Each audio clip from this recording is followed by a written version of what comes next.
Thank you, Bill. Thank you, Will. Thank you very much. Your main worry seems to gain and preserve the wider spectrum of possibilities for you. How did you develop this cultural approach to your profession? I don't think I've developed it, you know, and I think it exists everywhere. It's just depends on who becomes interested or who has the time to sort of pursue different possible things, and who gets tired of the redundant patterns and the schedules and routines and all the kind of boring presentations that exist, especially in Europe and America. It's just who's tired, who gets bored, and who has time to find interests. But I'm not, it's certainly nothing very developed. It's just a product of kind of not accepting certain things as the way it should be. On the other hand, from the outside, you are a sort of master of ceremonies or explorer, able to introduce your fans to new musical worlds. Have you ever thought about this aspect of your musical career? You know, with enough experience and kind of the opportunity or the proximity of finding things that are made available to you, you keep looking, you find new things. It involves a lot of traveling, it involves a lot of sort of sacrifice, it involves the rejection of other kind of standard forms and routine.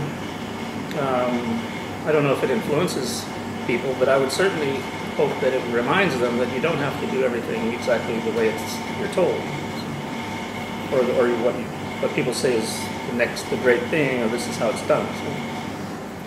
And spanning from the 80s and different talk contexts, your career is facing different themes and moods.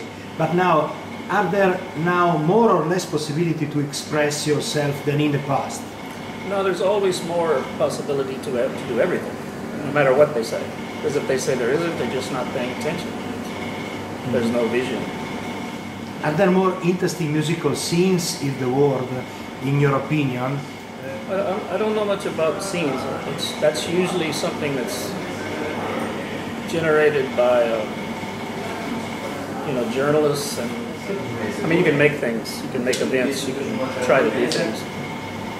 Sometimes you need the approval of someone. A lot of times that has to do with ratings. Your music linked with movies. Which kind of experience you had in this field? Well, it's a kind of protected field, you know. It's a kind of, that's a scene.